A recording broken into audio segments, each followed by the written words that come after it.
저는 도성에 거주하는 20대 초반으로 누가 봐도 지극히 평범한 여인이었습니다.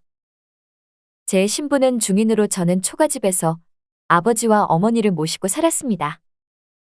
저는 오늘 광화문 저자로 나와 얼마 전 혼례를 올린 제 동무만 기다렸습니다. 달포 전 혼례를 올린 동무가 수다나 떨자며 만나자는 제안을 해왔기 때문입니다. 저 멀리 동무가 제가 서 있던 곳으로 허겁지겁 뛰어왔습니다. 확실히 시집을 간 후 그녀의 얼굴이 화사한 게 역시나 신혼이 좋긴 좋나 봅니다. 저는 동무와 두 손을 맞잡은 채 방방 뛰며 곧장 서로를 끌어안았습니다. 동무는 제 얼굴을 보더니 이내 반가운 표정으로 제게 이리 말해왔습니다. 잘 지냈어? 얼굴 진짜 좋아 보인다. 나야 늘 그렇지. 시집 가니깐 좋니? 진짜 궁금해서 묻는다. 시집이라는 제 말에 동무는 잠시 머뭇대더니 이내 저를 보며 예상 밖의 대답을 꺼냈습니다. 그냥 그래? 동무는 긴 한숨만 내뱉으며 밝았던 얼굴이 빠르게 어두워졌습니다. 저는 무슨 일이 있나 싶었습니다. 고작 시집 간 지 달포만 지났을 뿐인데 표정이 저리 심각하니 걱정이 되었지요. 저와 동무는 한적한 어느 주막으로 발길을 들였고 평상에 걸터 앉았습니다. 주모에게 음식을 시킨 후 저는 동무와 잠시 깊은 대화를 주고받았습니다. 대체 무슨 일이 있는지 그녀의 안부가 무지 궁금했습니다. 무슨 일 있어? 신랑이 바람이라도 피우니? 홀리 때 보니깐 그럴 사람 같아 보이지는 않던데. 평상에 멍하니 앉아있던 동무는 이내 저를 보며 이렇게 입을 열었습니다.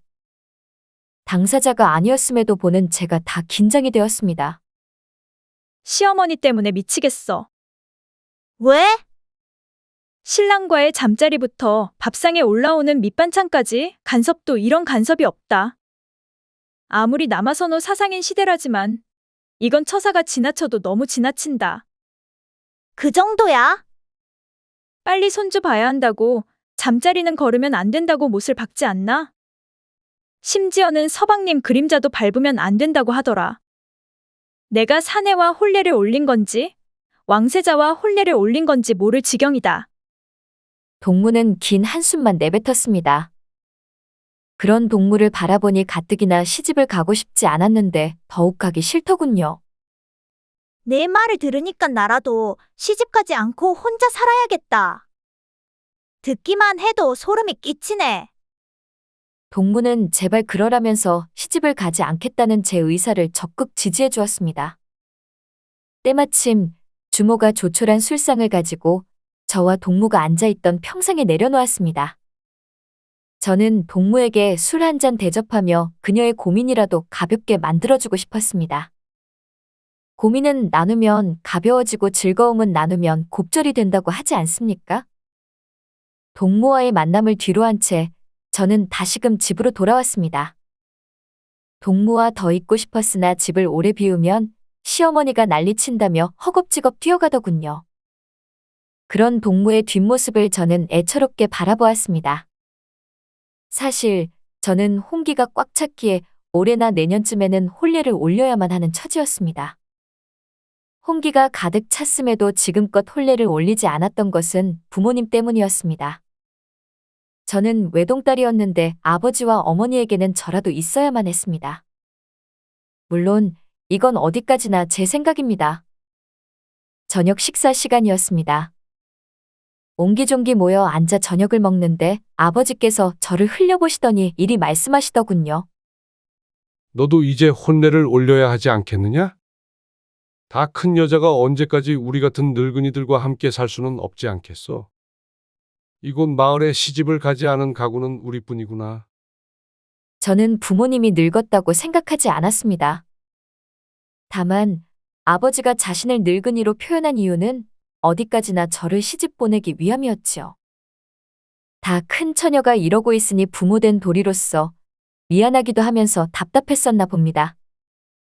더욱이 최근에는 제 절친이 시집을 갔으니 그녀와 제가 비교까지 되었을 겁니다.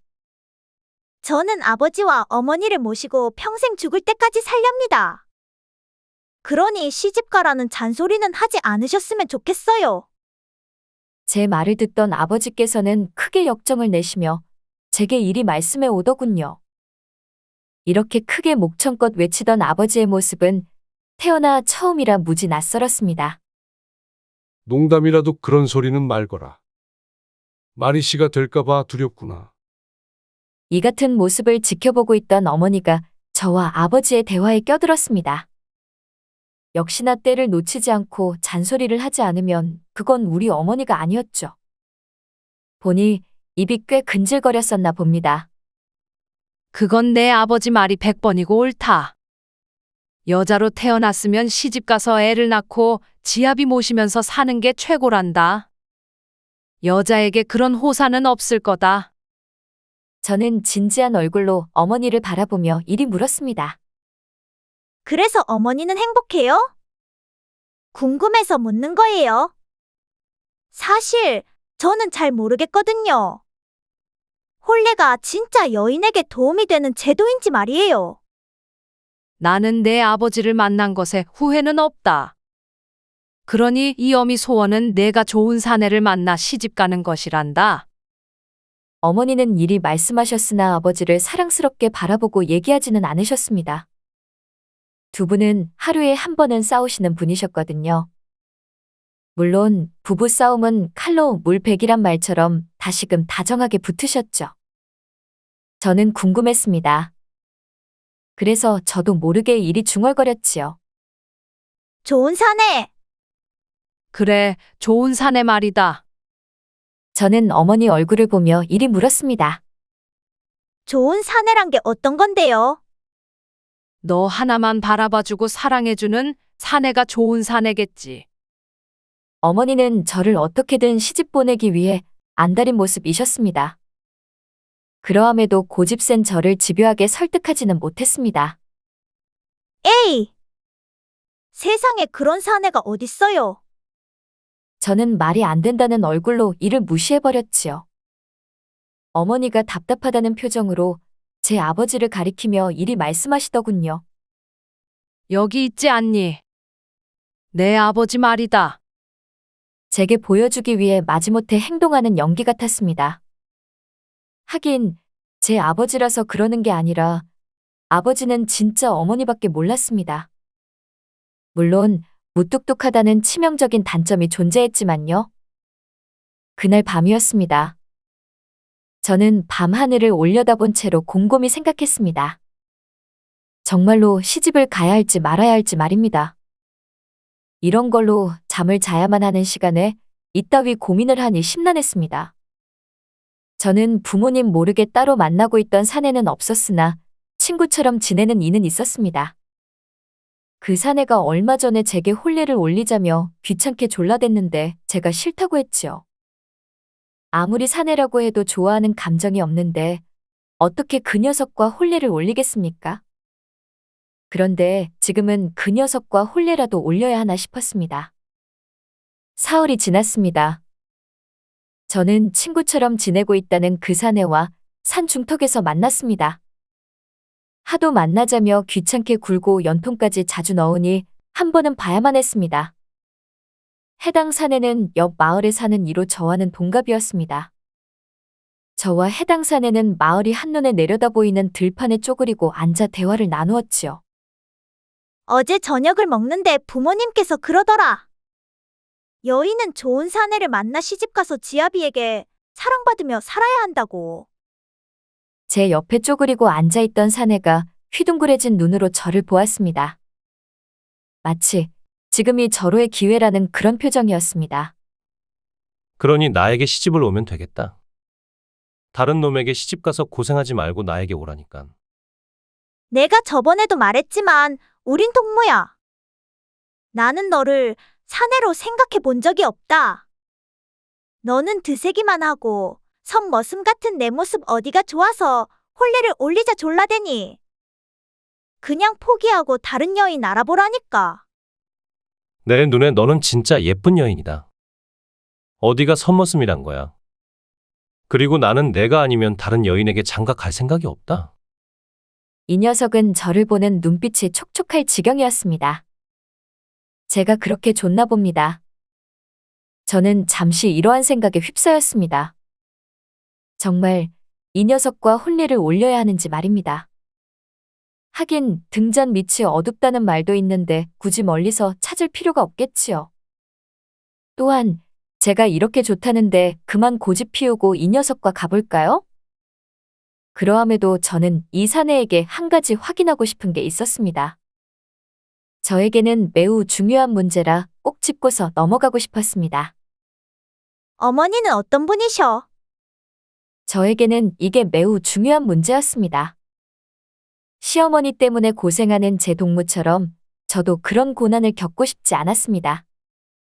사실 우리 인생이 힘든 건 모두 사람 때문 아닙니까? 그게 무슨 말이야? 내 동무가 최근에 시집을 갔거든. 그래? 그건 나도 알고 있어. 며칠 전에 만났는데 글쎄, 시어머니 때문에 미치겠다는 거야. 매일 밤 의무적인 잠자리는 물론 밑반찬까지 일일이 간섭한다던데. 에이, 우리 어머니는 절대 그럴 사람이 아니다. 우리 어머니가 얼마나 개방적인 분이신데. 진짜? 저는 믿음이 가지 않았으나 워낙 이 녀석이 말을 잘했기에 바보처럼 넘어가 버렸습니다. 그렇다고 제가 이 녀석과 혼례를 올리겠다는 뜻은 절대 아니었습니다. 단지 긍정적으로 생각은 해보겠다는 그런 의미였지요. 물론 저도 이 녀석이 오해하지 않게 제 의사를 명확하게 표현했습니다. 그런데 그 만남이 있던지 정확하게 이틀이 지난 후였습니다.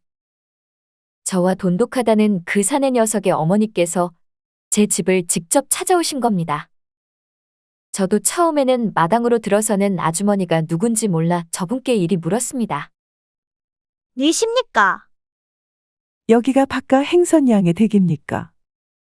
제가 바깥 행선입니다만. 누구신데 저를 찾으십니까? 그 아주머니는 저를 째려보시더니 표정을 잽싸게 바꾸셨습니다. 제 눈에는 미묘한 표정의 변화가 보였습니다. 어쨌건 해당 아주머니는 살가운 얼굴로 애써 웃으며 제 손을 붙잡았습니다. 내 아들과 혼례를 올려주면 안 되겠니? 예. 그게 무슨 말씀이세요? 내가 차식이 엄이란다. 임차식? 임차식은 저와 친구처럼 지내는 이성 친구였지요. 안녕하세요. 이곳까지는 어인 발걸음이십니까? 내가 우리 아들과의 혼례를 차일피일 미루고 있다고 들었다.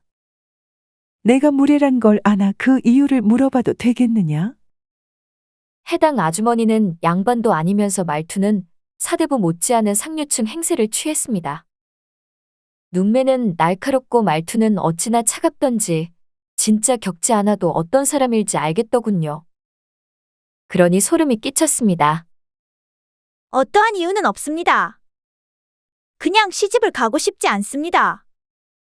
이만하면 이유가 되었습니까?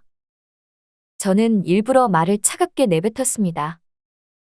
오는 말이 고와야 가는 말이 고운 법인데 오는 말이 날카로운 가시였으니 제가 내뱉는 말도 가시여야 했죠. 부모님께서 이 집에 없으셔서 참으로 다행이었습니다. 분명 어른들이 계셨다면 제 의사와는 상관없이 혼례를 진행했을 겁니다. 어른들은 계시지 않더냐? 예, 양반댁으로 허드렛 일을 나가셨습니다. 아버지는 어떤 일을 하니? 솔직히 예의 없이 마구 따져오는 이 아주머니의 몰상식함에 기분이 나빴습니다. 그러니 차식이에게 짜증이 솟구쳤습니다. 자기 엄마가 좋은 사람이라는데 어디를 봐서 좋은 사람입니까? 민폐도 이런 민폐가 없고 눈치가 없어도 이리도 없을 수 없었습니다. 그래도 어른이 물으시니 저는 답할 수밖에 없었습니다. 포구에서 일하십니다. 어선에서 생선이 담긴 나무 상자를 저자까지 옮기는 일을 하십니다. 외동딸이더냐? 저는 인내심이 한계에 다다랐습니다. 예. 그런데 그건 자꾸 왜 모르십니까? 내 아들이 좋다기에 어떤 집안인지 둘러보러 왔더니 이건 뭐 격차가 너무 차이 나는구나. 거렁뱅이라고 해도 믿겠다. 저는 거렁뱅이라는 말에 순간 이성을 잃었습니다. 제가 저를 욕하는 건 참아도 제 부모와 이 집안을 욕하는 건 참지 못했습니다. 그리고 그걸 참는 것도 이상해 보이지 않겠습니까? 아, 그러십니까? 그렇게 따지면 차시기도 그저 그런 싱거운 사내지요. 오죽 혼처가 없으셨으면 어머니께서 이곳까지 직접 발걸음하셨겠습니까? 하여간 아드님 문제로 고생이 많으십니다. 제가 이리 쏘아붙이자 해당 아주머니는 헛기침만 하며 발걸음을 황급히 물리시더군요. 어쨌건 저 아주머니는 간다는 인사말도 없이 그냥 내빼듯 도망쳤습니다. 제 눈에 보이기에 그리 보였습니다. 그렇게 며칠이 지났습니다. 저는 이웃 사람들로부터 차시기가 장가를 간다는 소문을 들었습니다. 저 아니면 죽을 것처럼 말하더니 달포도 되지 않아 다른 여인에게 장가를 간다니 참으로 어처구니가 없었습니다. 사내놈들이란. 저는 차시기 얼굴을 보고 싶지 않았습니다. 조금은 서운섭섭했으나 그 집 어머니만 생각하면 차시기와는 엮이지 않는 게 좋다는 결론을 내렸지요. 그날 밤이었습니다. 방에 누워 있었는데 밖에서 누군가가 저를 부르는 소리가 나지막이 들렸습니다. 행선아. 행선아. 차시기가 저를 부르고 있다는 걸 알면서도 저는 두 귀를 닫고서 애써 모른 척했습니다. 그런데 적당히 부르고 가야 할 녀석이 늦은 밤이었음에도 계속 저만 불러대더군요. 그 엄마의 그 아들이라고 해도 과언이 아니었습니다. 저는 겉옷을 걸친 채 짜증 가득한 얼굴로 방문을 열고서 마당을 나섰습니다. 집신을 걸친 제 발걸음부터 불만이 가득했지요. 늦은 시각에 어쩐 일이냐? 차시기는 무슨 할 말이 있는 사람처럼 쭈뼛쭈뼛 하더니 말을 아꼈습니다. 저도 차시기와 시선을 마주하지 않은 채 말을 아꼈지요. 어색한 서먹함이 싫었던 것인지 차시기가 용기를 내어 제게 이리 말하더군요. 내 어머니께서 이곳을 찾아오셨다 들었다. 참으로 일찍 들었구나.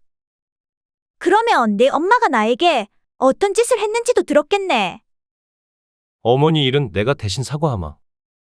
저는 진심으로 사과를 해오는 차시기를 보니 더욱 짜증이 솟구쳤습니다. 그래도 어쩌겠습니까? 일이 사과해 오는데 받아주어야지요. 어쨌건 저는 답답한 마음에 차시기에게 이리 하소연했습니다. 좋은 분이시라며. 그런데 어떻게 그렇게 말할 수 있니? 아무리 생각해봐도 나는 이해가 안 간다. 미안하게 되었다. 차시기는 어떠한 말도 내뱉지 못한 채 죄인처럼 고개만 숙이고 있었습니다. 장가 간다며? 뭐 하는 여자야? 저는 궁금했습니다. 이건 여자로서 느끼는 궁금증이었지요. 곰 같은 여자야. 곰? 어머니가 어디서 데려왔는지 뚱뚱하고 못생긴 여자를 데려왔더라. 그러고서는 그 여자와 혼례를 올리라며 못을 박는데 정말 미치겠더라고. 어쩔 수 없겠네. 팔자련이 생각하고 받아들여. 저는 토라진 얼굴로 이리 말하고서는 눈길을 돌렸습니다.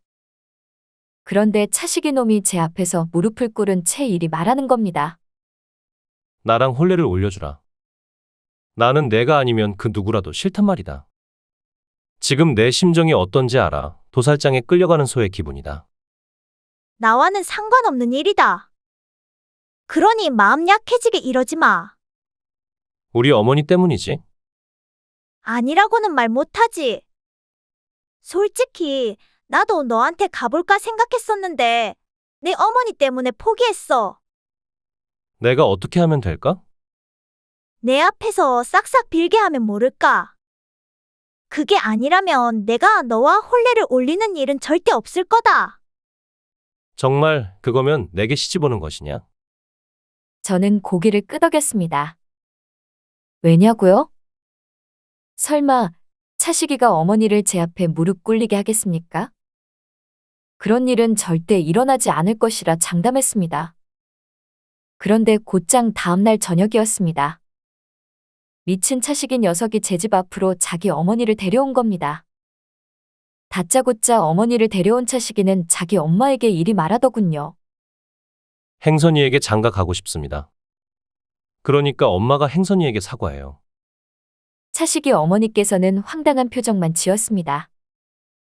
제가 차식이 엄마였어도 서운하면서도 철없는 아들의 모습에 한숨만 쉬었을 것 같습니다. 어쨌건 차식이 어머니께서는 저를 보며 이리 질책하시더군요. 내년이 내 아들을 어떻게 구워 삶은 것이냐? 못 배웠다고는 여겼으나 이렇게 지저분한 여우인지는 몰랐구나. 저는 더는 참을 수 없었습니다. 아니, 원래 시집가기 전에는 이러는 법입니까? 제가 여우이고 아니고를 떠나 제발 아드님 관리 좀 잘하세요. 참으로 아드님 잘 키우셨습니다.